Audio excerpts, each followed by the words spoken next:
안녕하십니까, 레필입니다. 7월 23일 두산 에너빌리티 보겠습니다. 자, 오늘은 전날에 이어서 두산 에너빌리티의 2023 통합 보고서를 계속 살펴볼 거고요. 그 전에 제가 어제 멤버십을 이제 다시 열게 되었습니다. 그래서 유튜브의 그런 지원에 대한 조건이 좀 있었고, 거기에 대해서 멤버십을 다시 열게 되면서 여러분들께 공지를 드렸습니다. 오래전에 이제 좀 멈추었다가 다시 한번 이제 시작을 하게 되었는데요. 뭐 특별하게 제가 여러분들께 무엇을 원하고 그런 것이 아니고, 지금처럼 이제 계속 운영을 할 거고요. 그 멤버십의 특권을 위해서 계속해서 고민을 해보고, 거기에 대해서는 추후에 제가 이제 좀 다시 공지를 한번 드려보겠습니다. 그래서 그냥 가볍게 좀 후원의 개념으로 일단은 생각을 해주시면 좋을 것 같고요. 어제 많은 분들이 이제 가입을 해주셔서 좀 이제 감사의 말씀을 좀 드리고 싶습니다. 그래서 한 분 한 분 이제 읽어 드려야 되지만 영상의 그런 시간상으로 일단 넘어가도록 하고요. 가입해 주신 분들은 저에게 좀 응원 차원에서 이렇게 또 가입을 해 주셔서 감사의 말씀을 드립니다. 자, 그래서 일단 계속해서 지금 이제 어제 이어가던 내용을 살펴보겠습니다. 어제 이제 가스터빈에 대해서 말씀을 드리면서 이제 마무리를 했고요. 성장 사업에 이제 가스터빈 이외에 차세대 원전과 그 다음에 여기 밑에 신재생에너지와 수소가 있습니다. 그래서 두산 에너빌리티가 이 신사업에 대해서, 성장 사업에 대해서 어떻게 진행을 하고 있는지 같이 한번 살펴보도록 하겠습니다. 자, 차세대 원전은 SMR이죠. 소형 모듈 원전인데요. 두산 에너빌리티는 단연간의 원전 주기기 제작 경험을 기반으로 다양한 SMR을 위탁받아서 제작해주는 SMR 파운드리 사업 전략을 추진 중이다 라고 되어 있고요. 이 SMR에도 종류가 많습니다. 기존의 대형 원전 방식의 그런 경수로 방식이 있고요. 그 다음에 경수로라는 것이 이제 물을 통해서 원자로에 대한 그 열을 식히는 방식인데요. 그 이외에도 이제 고온가스라든지 혹은 SFR이라는 소듐을 이용한 그런 방식이라든지 그 다음에 초소형 소형 모듈 원전이라고 해서 또 이제 그런 아주 작은 모델이 또 이제 검토가 되고 있습니다. 자, 그래서 이 여러 가지가 사용되는 이유는 일단 대형 원전 대비해서는 사실 이제 모듈의 용량이 줄어들면서 소형 원전이 되었을 때는 효율이 떨어지는 것은 사실입니다. 열적인 효율이 떨어지는 것은 사실이고요. 아마 이 전력당 생산 비용이 대형 원전보다 좀 이제 소형 원전이 비싸지는 것도 사실입니다. 대신 이제 안전성이 높아지고 대형 원전 대비해서 그 단순히 전기를 생산하는 것이 아니라 그 부가적인 이 열을 이용하는 방식이라든지 혹은 뭐 수소를 생산한다든지 그런 것들을 검토를 할 수가 있습니다. 그리고 소형 원전이기 때문에 대형 원전 대비해서 이 지역적인 그런 제한이 적고요. 그다음에 주변에 있는 그런 이제 물이 많은 지역을 선택해야 된다는 그런 위험도 조건도 조금 완화할 수 있는 그런 장점이 있습니다. 그래서 지금은 대형 원전도 수요가 늘어나고 있지만 이 차세대 원전, 소형 모듈 원전도 계속해서 이 수요가 늘어나고 있습니다. 그래서 그런 냉각 방식이라든지 그런 것들을 달리해서 이렇게 종류별로 소형 모듈 원전이 연구 개발이 되어 가고 있고요. 지금은 가장 빠른 것은 이 경수로 모델, 뉴스케일 파워가 공급하고 있는 경수로 모델이고, 그 이외에도 이제 같은 경수로 모델이지만 그 용량에 따라서 또 다릅니다. 그래서 뉴스케일 파워는 78메가와트급, 그죠? 78메가와트급이라서 좀 작은 모델을 6기를 붙여서 사용하는 그 모듈을 하고 있고요. 그 다음에 그 GE라든지 히타치가 공급하고 있는 모델은 아마 170메가와트급, 180메가와트급이라고 제가 기억을 좀 하고 있습니다. 그 다음에 이 웨스팅하우스에서 또 이제 개발을 하고 있는 것은 이 300메가와트급이고요. 그 다음은 우리나라에서 한국에서 자체적으로 또 개발을 하고 있는 것이 170메가와트급. 그 다음에 110메가와트급 이렇게 두 가지 정도가 있는 것으로 파악을 하고 있습니다. 그래서 지금은 이 뉴스케일 파워 모델과 GE 히타치 모델이 지금 경수로 모델, 이 가장 잘 나가는 모델 두 가지라고 좀 생각을 하시면 될 것 같고요. 일단은 두산 에너빌리티가 그 뉴스케일 파워의 주기기 공급을 하고 있습니다. 자, 그래서 글로벌 선두 주자인 뉴스케일 파워와 그 다음에 엑스에너지 등과 전략적 협력 관계를 갖추었고요. 뉴스케일 파워는 이 경수로, 그 다음에 엑스에너지는 헬륨 가스를 이용한 고온 가스로입니다. 그래서 아까 말씀드린 그 네 가지 방식 중에 이 두 번째에 해당하는 방식이고요. 경수로보다 오히려 이제 이 기술적으로 조금 더 진보한 그런 소형 모듈 원전이라고 생각을 하시면 되겠습니다. 자, 그래서 여기서 중요한 것은 모듈 단위로 4개에서 10개가 넘는 수량을 동시에 제작할 수 있도록 생산 능력을 확대해 나가고 있다. 두산 에너빌리티가 지금 이제 캐파라고 하죠. 생산 능력을 확대를 하겠다라는 것을 여기 나타냈고요. 이번에 아무래도 SMR에 대한 추가 투자를 하기 위해서 두산 밥켓에 대한 지분을 일부분 정리를 했습니다. 네.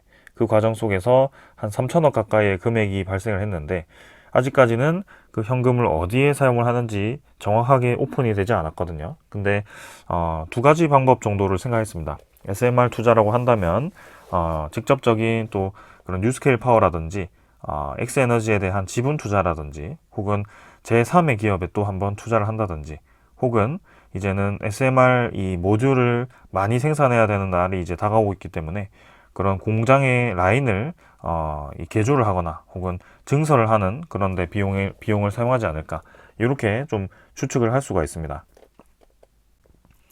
근데 지금 여기 내용을 보게 되면 모듈 단위로 이제 4개에서 10기까지 이제 증가를 시키겠다라는 걸 보면 증설은 거의 확정적으로 해야 될 것 같고요.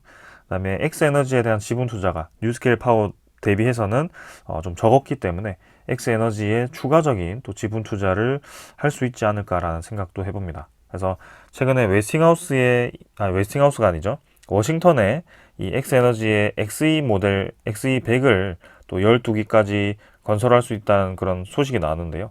거의 건설할 수가 있다고 건설하겠다라는 거죠. 그래서 2026년 정도에 착공해서 2030년까지 계속 이제 완공을 시키겠다라는 목표였습니다. 그렇기 때문에 두산 에너빌리티가 또 추가적인 지분 투자를 통해서 엑스에너지가 그 프로젝트를 진행하는데 돈이 필요하겠죠, 아무래도. 그래서 그런 것들을 자금을 또 대주지 않을까라는 생각도 해봅니다.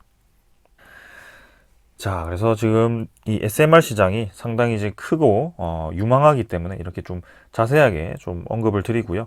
여러분들도 이 종류와 그 다음에 SMR 시장이 어떻게 확대되어 가고 있고 두산 에너빌리티가 어떤 종류의 SMR을 지금 이제 투자를 하고 주기기 제작을 준비하고 있는지 그런 것들을 좀 이해를 하셨으면 좋겠습니다. 자, 목표는 SMR 파운드리 구축이고요. 기존 성과는 뉴스케일 파워 이 제작성 검증 및 그 다음에 이 주기기 물량 확보였습니다. 그래서 올해 이제 연말까지 추가 수주를 해서 6천억 정도의 수주 물량을 확보할 것 같고요. 계획에 의하면 2024년에도 동일한 물량을 또 한번 확보할 것 같습니다. 그리고 2025년부터는 2개의 프로젝트 혹은 그 이상의 프로젝트가 이제 서서히 수주가 터지면서 1조 이상의 매년 1조 이상의 그런 수주가 예상되는 사업입니다. 그래서 엑스에너지가 이제 지분 투자를 하게 되었고 핵심 기자재 공급을 위한 협약 체결을 했는데 이제 본격적으로 엑스에너지도 시간이 지날수록 이 핵심 기자재에 대한 공급 협약을 할 것으로 보여집니다.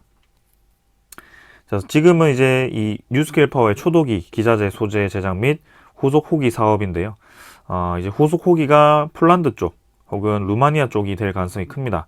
아마 루마니아 쪽이 굉장히 이제 많이 검토가 되고 있기 때문에 루마니아 쪽의 후속 호기가 발주가 나오지 않을까라는 생각이고, 그 다음에 이제 엑스에너지도 이제 제작성 검토와 주기 제작을 준비를 하고 있다. 이렇게 보시면 되겠습니다. 향후 추진 전략은 글로벌 SMR 파운드리 구축이고, 글로벌 제작 기술 리더십 확보, 생산 노형 다양합니다. 그래서 지금은 XE100이랑 그 다음에 뉴스케일 파워의 그 모델 두 가지, 그죠? 그 다음에 국산도 이제 스마트 SMR, 그죠? ISMR을 생산할 거기 때문에 한 3개 정도의 모델을 준비하고 있다라고 보시면 되겠습니다. 그래서 이 아래에 두 가지 모델을 볼 수가 있고요. SMR은 아주 기대되는 사업 중에 하나이기 때문에 계속 소식이 나온 대로 여러분들께 자세히 정리를 드리겠습니다. 자, 그 다음은 신재생에너지입니다. 풍력이 아니고 또 이제 신재생에너지로 이렇게 표현이 되었는데요. 거기에 대한 내용은 한번 또 자세히 보겠습니다. 국내의 풍력 시장 규모는 지속적으로 이제 성장할 것으로 전망이 되고, 두산 에너빌리티는 해외사의 협업을 통한 그런 다양한 모델 라인업으로 자체 모델과 함께 풍력 사업을 확대를 하겠다라고 얘기를 했습니다. 그래서 신재생 개발 사업으로 비즈니스 모델 확장을 통해 지속적이고 안정적인 수익 확보와 회사 기자재 사업과의 시너지 확대를 해서 나아가겠다라고 얘기를 하네요. 자, 그래서 지금 목표를 보면 차세대 모델 확보, 해상풍력 사업 확대입니다. 차세대 모델 확보는 아마 8메가와트급 모델을 얘기하는 것 같고요. 18메가와트급은 이제 실증 사업이 거의 마무리가 되는 단계이기 때문에 곧 이 사업화가 성공을 할 것 같습니다. 그 다음에 이제 며칠 전이 아니면 몇 주 전인가요? 곧 10메가와트도 이 8메가와트를 약간 개조해서 하는 방식이기 때문에 10메가와트도 금방 이제 이 실증에 들어갈 것 같고요. 그게 뭐 올해는 아니겠지만 내후년이라도 이제 10메가와트가 본격적으로 또 이제 실증이 될 것 같습니다. 그 10메가와트 이상의 큰 모델들은 이제 그런 해외 기업들, 지멘스 가메사라든지 그런 기업들과 협력을 하겠다라고 이제 발표를 했고요. 거기에 대해서 추가적인 액션이 아마 나올 것 같습니다. 그다음에 신재생 개발 사업 진출 및 확대입니다. 그래서 이 해상풍력 이외에도 그런 다른 에너지원으로 또 추가적으로 진출하겠다 이렇게 얘기를 하는 것 같고요. 그 내용은 조금 이따가 한번 살펴보겠습니다. 자, 기존 성과는 8메가와트 풍력 발전기 개발을 했고 국제 인증까지 취득을 했기 때문에 이 8메가와트가 이제 앞으로 어떻게 납품이 되고 어떻게 실적을 내는지는 지켜보면 되겠습니다. 그 다음에 호주의 대형 ESS 사업이 확대가 되었습니다. 제가 며칠 전에도 ESS 사업에 대해서도 주목을 했고요. 이 신재생에너지가 마구잡이로 그냥 태양광을 깔고 뭐 해상풍력에 대한 그 풍력 발전기를 꼽는다고 되는 것이 아닙니다. 그 발생하는 에너지원이 안정적으로 계속 공급이 되어야 되기 때문에 신재생에너지 특성상 기후 변화에 대해서 굉장히 민감하기 때문에 그게 안정적으로 계속 할 수가 없거든요. 그래서 우리도 물을 가둬놓고 저수지를 만들어서 그렇게 물을 뽑아다가 쓰기 때문에 그런 방식을 사용하자. 그게 이제 ESS입니다. 그래서 전기를 많이 생산하고 적게 생산하던 많이 생산하던 그 전기를 저장을 해놨다가 우리가 필요할 때 혹은 전기가 부족하는 시간대에 많이 방출을 해서 쓰자라는 의의고요. 그게 ESS입니다. 그래서 미국이라든지 호주 이렇게 땅이 넓은 그런 나라들은 일찌감치 이제 해상풍력이라든지 그런 태양광을 설치할 수 있는 그 곳이 많기 때문에 아주 공격적으로 이제 투자를 할 수 있거든요. 그리고 ESS가 그 신재생 이 에너지와 함께 같이 확대가 되어야 되기 때문에 그렇게 좀 되고 있습니다. 그래서 두산 에너빌리티는 미국의 그 ESS 기업을 인수를 했었고요.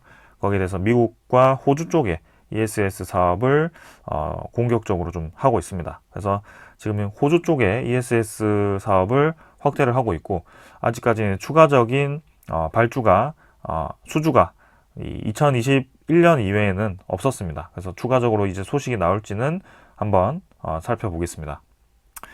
ESS 같은 경우는 뭐 턴키로 전체 다를 이제 EPC를 관리할 수도 있고 그 다음에 소프트웨어를 공급을 함으로써 타 ESS 기업과 협력을 할 수도 있는 뭐 그런 영향을 가지고 있기 때문에 앞으로 ESS 시장이 빠르게 성장할 것을 예상을 한다면 두산 에너빌리티도 충분히 이 사업의 이 수주 혹은 매출액을 더 많이 낼 수 있다는 것을 알 수가 있습니다. 진행 사업을 보시면 국내 대형 해상풍력 사업 확대 추진, 그 다음에 호주, 미국 ESS 사업 지속 추진 이렇게 두 가지로 보시면 되겠고요. 향후 추진 전략은 해상풍력 차세대 모델 확보입니다. 방금 말씀드렸듯이 10메가와트급, 일단 국산은 10메가와트급을 국산화시키는 거고 그 다음에 12에서 뭐 15, 많게는 20메가와트까지는 지멘스 가메사와 차세대 모델 확보를 위한 협약을 했기 때문에 그렇게 협력을 하겠다. 그래서 여기도 해외사의 그런 파트너십을 통한 그런 풍력 사업 경쟁력 강화 이렇게 나와 있었고요. 신재생에너지 사업 개발과 EPC와 OEM까지, 그죠? 설계 시공까지가 아니고 설계 시공 이후에도 공정 관리라든지 그런 메인티넌스, 유지 보수라고 하겠습니다. 네, 유지 보수까지 그런 서비스업까지 다 하겠다. 납품에서 끝나는 것이 아니고 그 납품 이후에 발생하는 그 문제에 대해서도 두산 에너빌리티가 계속 관리를 하겠다라는 겁니다. 그러면 이 두산 에너빌리티가 설치한 신재생 에너지 사업 이런 것들이, 그죠? 뭐 해상풍력이면 해상풍력, 아니면 뭐 ESS면 ESS, 그런 것들이 시장에 많이 깔릴수록 두산 에너빌리티는 서비스에 대한 매출이 늘어날 거고요. 그 OEM에 대한 수익성이 증가할 겁니다. 그래서 점점 이제 이 매출이 증가할 수밖에 없는 구조로 지금 이제 사업을 노리고 있고 침투를 하고 있기 때문에 또 기대가 되는 대목입니다. 자, 그다음 마지막은 밸류체인 확장을 통한 리큐어링 사업 추진입니다. 그게 아마 서비스업 방금 얘기한 뭐 그런 유지보수 느낌인 것 같은데요. 일단은 이 정도로 하고 넘어가겠습니다. 자, 그러면 핵심 사업 분야와 주요 제품을 한번 살펴보게 되면 8메가와트 대용량 해상풍력 모델 주요 제품입니다. 이게 우리가 지금 향후 국산의 그 해상풍력 모델을 공급을 한다면 두산 에너빌리티 이 8메가와트가 아주 주요한 모델이 되지 않을까라는 생각을 가지고 있고, 국내 최초 대형 해상풍력 발전 시스템 8메가와트 풍력 발전기 국제 형식 인증 취득을 했기 때문에 이제 곧 이 우리나라에도 이 8메가와트가 설치가 시작될 것 같다라는 생각입니다. 그 다음에 이제 ESS, 호주 및 미주 지역 사업 강화와 동남아, 그 다음에 유럽까지도 이 ESS 공급을 노려보겠다. 추가 진출을 하겠다라는 것입니다. 그래서 뭐 폴란드라든지 그런 이 유럽에 계속해서 신재생 에너지가 공격적으로 또 늘어나기 때문에 그 ESS를 두산이 공급을 할 수 있을지 그런 것들도 한번 기대를 해볼 거고요. 자, 그 다음에 신재생 에너지 발전 사업을 보시면 2022년에 칠산 해상풍력 160메가와트급, 그 다음에 야월 해상풍력 104메가와트 개발 사업권 인수를 했습니다. 자, 요 개발 사업권 인수에 대해서 제가 처음 이 리포트죠. 네, 리포트를 통해서 접했고요. 이 부분에 대해서는 우리가 주목을 해봐야 될 것 같습니다. 지금 보시면 저는 이제 제주 한림 해상풍력에 대해서 추후에 이 8메가와트급 모델이 들어갈 확률이 높다라고 판단을 했고요. 그게 아마 100메가와트급이라고 생각해서 한 8메가와트급 12기 정도로 생각했었는데요.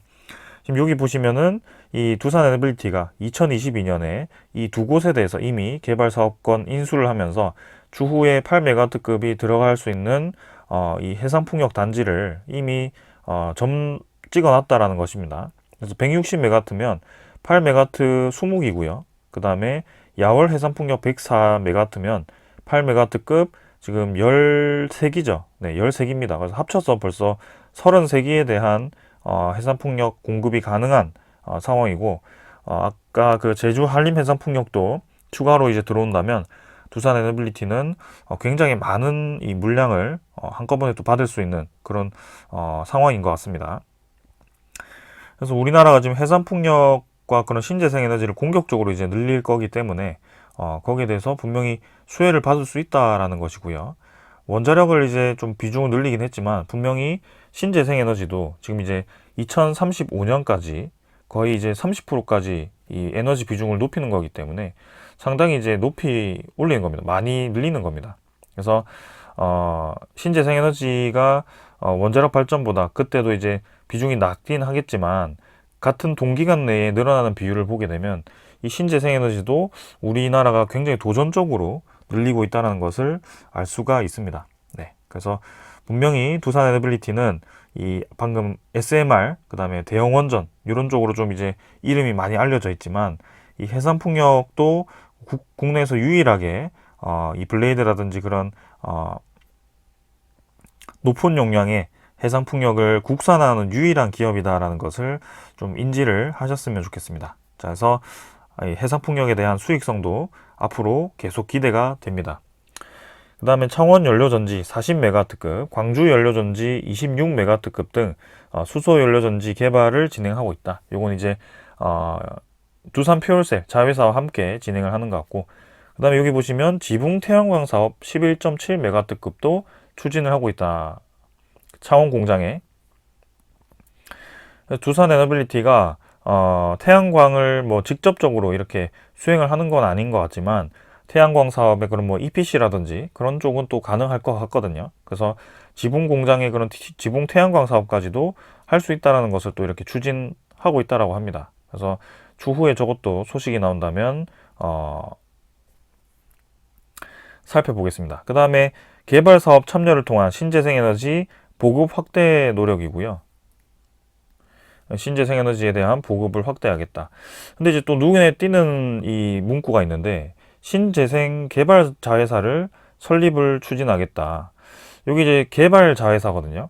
그래서 신재생 에너지 관련 그런 이 R&D를 수행할 수 있는 기업을 아예 자체적으로 만든다라는 것인지, 아니면은 기존에 있는 신재생 에너지 개발 분야를 따로 이제 분할을 하겠다라는 건지, 아니면 해외에 있는 그런 신재생 에너지 관련 이 기업을 인수를 하겠다라는 건지, 요 세 가지가 이제 생각이 좀 나네요. 자, 그래서 두산 에너빌리티 입장에서 이 개발 자회사라는 것이 어떤 의미를 가지고 있는지, 그리고 이 설립을 추진한다라는 것이 물적 분할을 얘기하는 것인지, 혹은 또 이제 인적 분할을 얘기하는 것인지가 또 이제 눈에 띕니다. 그래서 향후 이제 이 의도가 어떤 것인지 좀 이제 드러나겠지만, 조금은 의미심장한 문구가 있어서 이것도 한번 조금 깊이 생각을 해보겠습니다. 이제는 좀 주주 친화적인 그런 이 정책을 좀 많이 펼쳤으면 하고요. 뜬금없는 또 이제 물적 분할을 하면서 또 이제 혼란스러운 상황은 만들지 않았으면 좋겠거든요. 네. 혹여나 지금 이제 이 영상을 보고 있다면 조금은 그 방향은 지양해 주시기를 바라겠습니다. 자, 그 다음에 이제 신재생에너지 다음 수소 에너지고요. 두산 에너빌리티 이제 수소 경제 도입 및 활성화에 기여하고자 국내의 독보적인 발전 기자재 OEM 회사로서 청정 수소로의 연료 전환을 통해 발전 분야의 탈탄소를 가능하게 할 수 있는 핵심 기술을 개발하고 있다. 말이 굉장히 길었는데요. 아무튼 수소 경제를 활성화시키기 위해서 이 OEM을 우리가 자신 있게 할 수 있다. 그죠? 관리와 유지 보수를 할 수 있기 때문에 그런 이 발전 분야의 탈탄소를 가능할 수 있는 그런 핵심 기술을 개발해서 그 OEM 사업에 뛰어들겠다라는 얘기를 하는 것 같습니다. 그래서 목표는 이 수소 발전 기술 확보와 기자재 공급이고요. 아무래도 수소 가스 터빈이 눈에 띕니다. 그 다음에 수소 협력 산업 사업 진입을 통한 엔드투엔드 사업 추진, 뭐 그런 암모니아 크래킹 기술이라든지 그런 것들을 이용해서 암모니아에서 수소를 생산하는 기술, 뭐 그런 것들을 얘기를 하는 것 같고요. 기존 성과는 이제 수소 액화 플랜트 준공입니다. 그래서 이번 달 7월 달 아마 요때 준공이 되는 걸로 알고 있었는데 아직 소식은 없는데요. 거의 완공이 되어 갈 것 같습니다. 그래서 우리나라에서 최초로 수소 액화 플랜트를 준공을 했는데요. 분명히 의미가 있다고 생각합니다. 그러나 이제 추후에 또 추가적으로 완공되는 그 효성 중공업이라든지 그 다음에 SK ENS라든지 그런 쪽에서 짓고 있는 이 수소 액화 플랜트는 조금 더 용량이 많이 크더라고요. 한 10배 이상. 그래서 두산 에너빌리티가 최초로 준공을 하긴 했지만 규모 자체로는 조금 이제 작긴 하다. 그러나 두산 에너빌리티는 이 액화 플랜트 이외에도 지금 이제 좀 이제 주력으로 생각하고 있는 분야가 있기 때문에 이 수소 액화 플랜트 이외에도 많은 분야가 있다는 것을 좀 이해를 하셨으면 좋겠습니다. 그래서 메가와트급 이제 그린 수소 생산 실증을 한다라고 하고요. 요거는 이제 이 어떤 것으로 그린 수소를 생산한다라는 것이 나오지는 않았습니다만 분명히 뭐 원자력 에너지라든지 해상 풍력이라든지 뭐 그런 쪽으로 아마 그린 수소를 생산할 것 같습니다. 그래서 추후에 이 그린 수소가 어떻게 또 이 생산될 수 있을지 그런 것들 살펴볼 거고요. 이 생산을 할 수 있다면 이제는 수소 경제에 대한 수소 공급이 앞당겨지는 것이기 때문에 기업 입장에서는 일석이조인 것 같습니다. 네. 플랜트도 깔아주고 거기에서 수소 생산을 해서 수소도 판매를 하고 뭐 그런 식으로 좋은 기회가 올 것 같네요. 그래서 진행 사업을 보면 수소 에카 플랜트 사업, 청정 수소 생산 기술 개발 및 실증, 그 다음에 가스터빈, 보일러 OEM 역량 활용, 그 다음에 수소 발전 핵심 기술 개발 및 실증 이렇게 진행을 하고 있습니다. 그래서 에카 플랜트, 가스터빈, 수소 가스터빈, 그 다음에 그린 수소 생산 이렇게 좀 기억을 해주시면 좋겠네요. 향후 추진 전략은 수소 발전 사업 확대와 수소 터빈, 그죠? 암모니아 혼소 이렇게 되어 있고 발전 및 산업 수요 연계 청정 수소 생산 공급 사업 이렇게 되어 있습니다. 그래서 수소를 어떻게 생산할 수 있는지에 대해서 뭐 액화 방식으로 할 건지 아니면 그린 수소를 생산할 건지 뭐 그렇게 이제 나뉘어 있습니다. 자, 핵심 사업 분야 및 주요 제품은 수소 생산 분야 청정 수소, 그죠? 재생에너지를 활용해서 수존의 플랜트 엔지니어링 및 운영 기술, 그다음에 에너지 안보를 위한 원자력을 활용해서 국내 청정 수소 생산, 이 원자력 에너지를 이용한 수소 생산이 또 이제 눈에 띄네요. 그래서 대형 원전이라든지 소형 모듈 원전이라든지 그런 것들을 이용해서 추가적으로 이제 수행하지 않을까라는 생각이고 재생에너지를 활용해서도 지금 이제 수전의 방식으로 엔지니어링 운영 기술을 진행하고 있다. 그래서 조만간 이것도 이제 소식이 나오면 말씀을 드리겠습니다.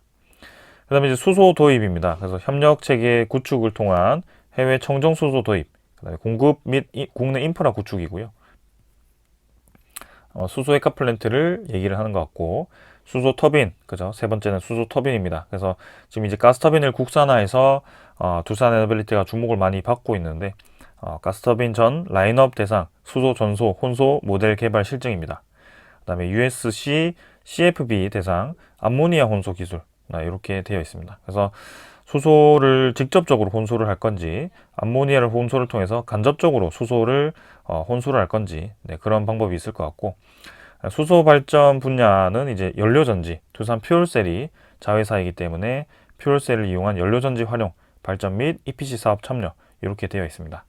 앞으로 이제 뭐 지금 이제 2차 전지가 많이 공급이 되고 주목을 받고 있지만 수소 연료 전지도 공급이 확대될 수밖에 없거든요. 친환경적인 이 에너지이기 때문에 그런 안정적인 이제 에너지를 공급할 수 있는 연료 전지이기 때문에 주목을 받을 거라고 생각합니다. 그래서 한번 지켜보겠습니다. 자, 그다음에 이제 신규 사업이고요. 3D 프린팅은 뭐 어제 제가 설명 한번 드렸습니다. 그래서 자세히는 설명하지 않고 뭐 지금 이제 AM 기술이라고 해서 이 전주기 기술을 확보를 했다라고 하고요. 특히 이제 PBF 파우더를 이용한 그런 금속 AM 제조 분야에서는 국내 최고 수준의 기술 역량을 자랑한다라고 합니다. 그래서 이 금속 분말을 통해서 레이저를 조사해 가지고 혹은 뭐 열을 주어서 그렇게 이제 한 층씩 이 3D 프린팅으로 제작을 하는 그런 방식을 사용하는 것 같고요.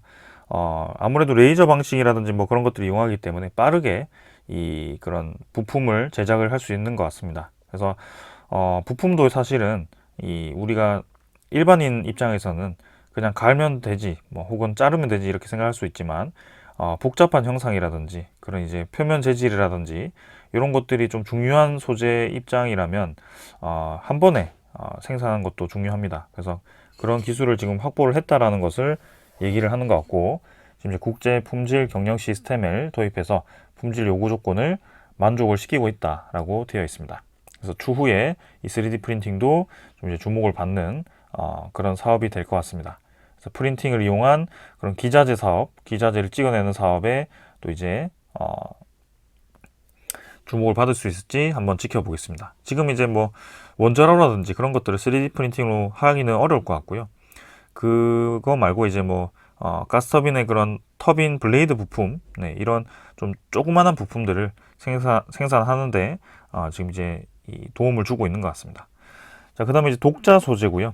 두산 에너빌리티는 그런 소재 개발도 진행하고 있습니다. 그래서 작년과 유사한 D맵을 이용해서 지금 이제 소재 물성을 분석하고 있다라는 얘기를 하는 것 같고 이것도 이제 넘어가겠습니다.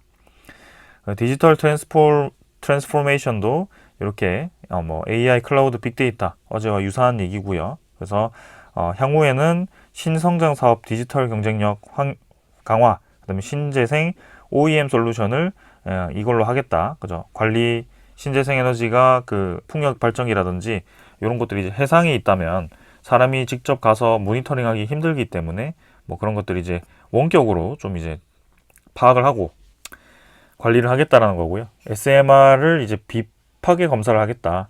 뭐 엑스레이라든지 뭐 CT라든지 이런 기술을 이용해서 그 금속 안쪽 있죠. 뭐 그런 크래킹이라든지 아니면 뭐 디펙트가 있다면 그런 것들이 이제 밖에서는 볼 수 없는 것들을 잘라서 볼 수밖에 없는 것들을 찍어서 그죠. 엑스레이 같은 걸로 찍어서 보겠다. 뭐 그런 얘기를 하는 것 같고요.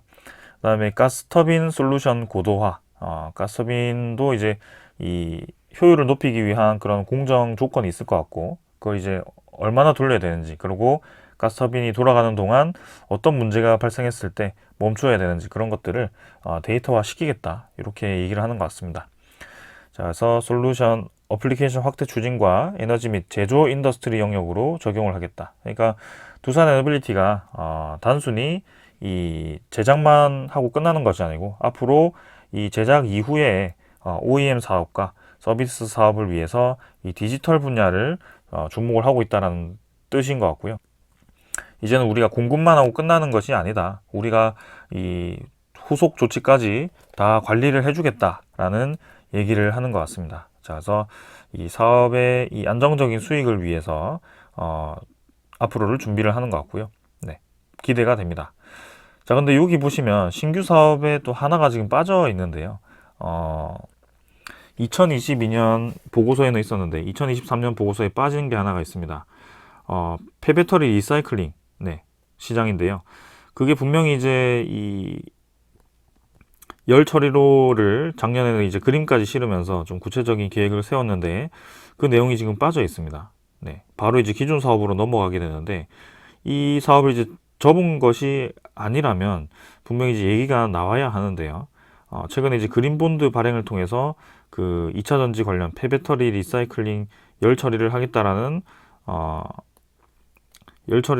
그런 기사를 2022년에도 얘기를 했었고 올해도 이제 그린본드를 통해서 폐배터리 리사이클링 쪽에 투자를 하겠다라고 발표를 했었기 때문에 분명히 사업은 지금 진행 중인 것으로 보여지는데 그 구체적인 내용을 실지 않은 것이 조금 이제 의아하긴 합니다. 그래서 그런 부분도 한번 주목을 해보겠습니다. 지금 이제 아주 비밀리에 그렇게 진행을 하고 있는 것인지 혹은 뭐 진행하는 프로젝트가 조금 차질이 있는 것인지는 저도 잘 모르겠네요.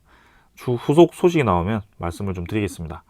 자, 뭐 기존 사업은 뭐 잘 아시는 파워 EPC입니다. 그래서 대표적인 것이 복합 화력 발전이고요. 네, 베트남과 태국, 카자흐스탄 등 복합 화력의 신규 시장 진출을 준비하고 있고 필리핀의 가스터빈 활용 발전 시장 진출을 목표로 하고 있다. 이렇게 보시면 될 것 같고요. 워터 EPC, 이 해수 담수 플랜트를 얘기를 하는 것 같습니다. 그래서 두산 에너빌티 이미 사우디아라비아와 여러 프로젝트를 진행하면서 지난 35년간 800만 톤을 생산할 수 있는 그런 이 물을 각국에 공급을 하고 있고 해외 해수 담수화 플랜트 건설 경험과 EPC 역량을 토대로 정부와 국내 도서관 지역 가뭄 문제 및 그다음에 해외 스마트팜 인프라 구축을 위해서 이렇게 사업 영역을 다각화하고 있다라고 얘기를 합니다. 자, 그 다음은 이제 주단 소재고요. 네. 주단을 통해서 이렇게 원자력용 소재와 터빈 소재, CS, 크랙 셰프트네요. 그래서 선박품, 렉앤 콜드라고 읽나요? 네. 해양품을 또 이렇게 생산하는 것 같습니다. 그래서 총 4가지 부품을 대표적으로 생산을 하는 것 같고, 지금 사우디 쪽에 1조 원 이상의 규모의 그런 주단 이 소재 생산할 수 있는 플랜트를 또 건설하고 있기 때문에 또 기대가 되는 사업 중에 하나입니다. 그래서 이 주단 소재를 통해서 이 여러 가지 부품을 생산할 수 있기 때문에 앞으로 이 소재를 생산할 수 있는 기술을 이용해서 사우디 내에서 그 공장이 완료가 된다면 두산 에너빌리티의 그런 에너지 플랜트가 지어진다면 거기서 바로 찍어서 이제 납품을 할 수 있는 구조가 만들어진다는 말이죠. 그래서 사우디 입장에서는 해상 풍력도 혹은 뭐 원자력 에너지도 두산 에너빌리티의 그런 부품을 사용하는 것이 좋을 것 같습니다. 그래서 향후에 사우디 프로젝트가 더 크게 또 주목을 받을 가능성이 있기 때문에 그런 것들도 한번 체크를 해보겠습니다. 그 다음에 이제 대형 원전이고요. 대형 원전은 뭐 많이 말씀드렸기 때문에 일단 간단하게 보겠습니다. 그래서 원자로 및 내부 구조물, 원자로는 핵연료를 저장해서 연쇄 핵 반응이 일어나는 장소를 제공하는 압력 용기입니다. 그래서 원자력 발전소의 가장 핵심적인 기기이고요. 두산 에너빌리티가 세계 거의 최강 수준으로 잘 만들고 있습니다. 그래서 우리나라 원전의 APR 1400, 그 다음에 APR 1000의 그런 원자로도 제작, 공급을 예정하고 있습니다. 그 다음에 이제 중기 발생기고요. 원자로 냉각 계통의 1차 냉각제와 터빈 발전기 계통의 2차 급수가 열교환을 통해서 이제 증기 발생시키는 원자로인데요. 냉각 계통의 주요 기기라고 합니다. 그래서 한국형 원전의 OPR-1000과 APR-1400 두 가지를 공급을 했고, 미국 웨스팅하우스와의 AP-1000 증기 발생기뿐만이 아니고 국내 원전 교체용 증기 발생기를 설계, 제작해서 공급을 했다라고 합니다.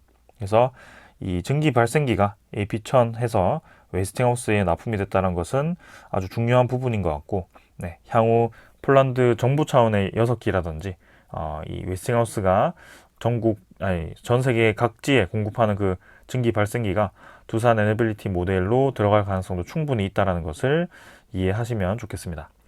그 다음 후행 핵 주기고요. 캐스크 기술 확보 및 국내외 사업 추진 중, 그 다음에 2021-3년 1월에는 이렇게 NRC로부터 한국형 금속 저장 용기를 설계 승인을 획득했고, 미국 스마일리섬 1호기 원전용 저장 용기 납품을 완료했고, 2호기도 2024년 4월에 공급 예정입니다. 그래서 국내 사용 후 핵연료 건식 용기 설계 및 제작 용역 사업 수주 추진도 준비 중이고요. 우리나라가 지금 이슈가 되는 것 중에 하나가 핵연료 저장을 할 데가 없다라는 거죠. 그래서 습식보다도 이제 건식으로 하게 되면은 이 저장을 많이 할 수 있다, 안전하게 저장할 수 있다라는 것을 강조를 좀 하는 거고, 거기에 대해서 이미 두산 에너빌리티가 기술을 가지고 있다라는 것도 강조를 드립니다. 뭐 지금 이제 빨리빨리 처리를 좀 했으면 좋겠지만 정치적인 뭐 그런 이 얘기들이 오가면서 계속해서 좀 밀리고 있는데요. 하루빨리 그 사용 후 핵연료 처리를 할 수 있는 그런 것들이 좀 빨리 통과가 되었으면 하는 바람입니다. 그 다음은 원자력 시공도 할 수가 있죠. 네, 이 기자재 납품 이외에도 2차 시공까지 할 수 있기 때문에 지금 이제 신한울 3, 4호기도 기자재, 주요 기기와 그 다음에 이 보조기까지 발주가 나간 상태에서 이제는 시공을 누가 할 건지가 남아 있습니다. 근데 두산 에너빌리티가 지금 이제 국내 여러 이 원전 건설에도 참여를 했었고요. 주 사업자는 이제 뭐 대우건설이라든지 현대건설이 되겠지만 그 사업자가 이제 3개 정도 합쳐서 들어가기 때문에 이번에 뭐 DL ENC 하고 뭐 그런 다른 새로운 포스코 ENC 이런 기업들과 함께 또 이제 두산 에너빌리티가 포함이 될 수도 있다, 이렇게 생각을 합니다. 그래서 포함이 될지 모르겠지만 일단 추후에 그 수주 건들을 한번 보면 될 것 같고요. 시공을 이렇게 많은 경험을 했다라는 것을 이해하시면 되겠습니다. 자, 그래서 향후에 이 두산 에너빌리티의 사업이 계속 성장을 하고 이 확대돼 나갈 수 있는 요인들과 그 다음에 그런 사업들을 여러분들께 좀 자세히 말씀을 드렸습니다. 자, 그래서 이제는 좀 정리가 되셨을 것 같고요. 네, 이 부분에 대해서 이제 넘어가도록 하겠습니다.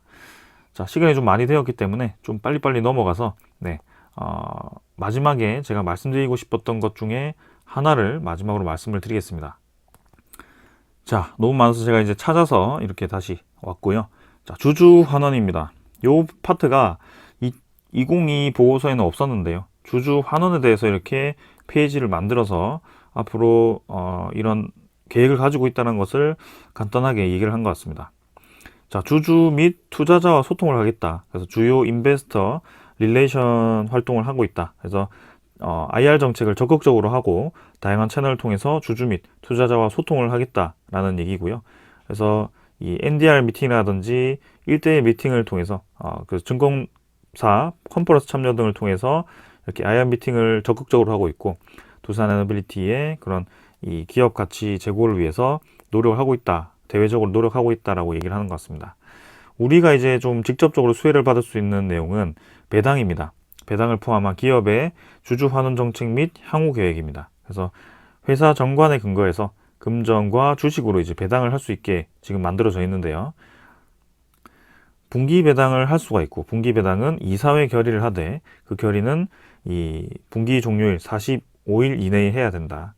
회사는 최근 3개 사업연도간 저조한 사업 실적 및 재무구조 개선 활동 등의 사유로 배당금을 지급을 하지 못했다. 그러나 재무구조 개선 활동이 2022년 상반기에 마무리가 되었음에 따라서 사업 실적 등의 사항을 고려해서 배당금 등을 주주 환원을 위해서 노력을 하겠다 라고 보고서에 써놨습니다. 그래서 제일 중요한 멘트가 재무구조 개선 활동이 2022년 상반기에 마무리가 되었다 라고 얘기를 한 거고요. 추후에 배당금 등 주주 환원을 위해 뭐 노력을 하겠다, 뭐 확실하게 얘기를 하지 않았지만 이제는 더 이상 이 우리가 최악의 시나리오라고 생각하는 그 일들은 일어나지 않을 것 같습니다. 자, 그래서 이렇게 이제 공시를 이제 앞으로 하겠다라는 얘기를 했고요. 요거는 좀 의미가 있는 내용이다라고 말씀을 좀 드리고 싶습니다. 자, 그래서 이렇게 좀 2023 통합 보고서를 다 확인을 해봤고요.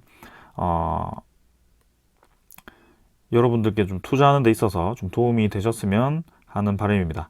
자, 오늘은 이 정도로 좀 마무리를 하고요. 내일 또 이제 새로운 시장이 열리는데 한 주 동안 또 이제 주가가 뭐 지지부진할 수도 있고 또 지루하게 옆으로 횡보할 수도 있고 혹은 또 깜짝 상승이 나올 수도 있고 뭐 그렇기 때문에 우리가 주목할 거는 그런 주가가 아니고 이런 이제 기업에 대한 개선 사항입니다. 그래서 이 한 해 동안 어떻게 개선을 했는지, 우리가 투자를 계속 할 만한지, 시장 상황이 좋은지 이 부분에 대해서 계속 초점을 두고 투자를 해 보시면 아마 주가는 이 기업 개선에 따라서 따라올 것으로 확신을 좀 합니다. 그래서 오늘 이 정도로 하고 마무리하고 내일 뵙도록 하겠습니다. 감사합니다.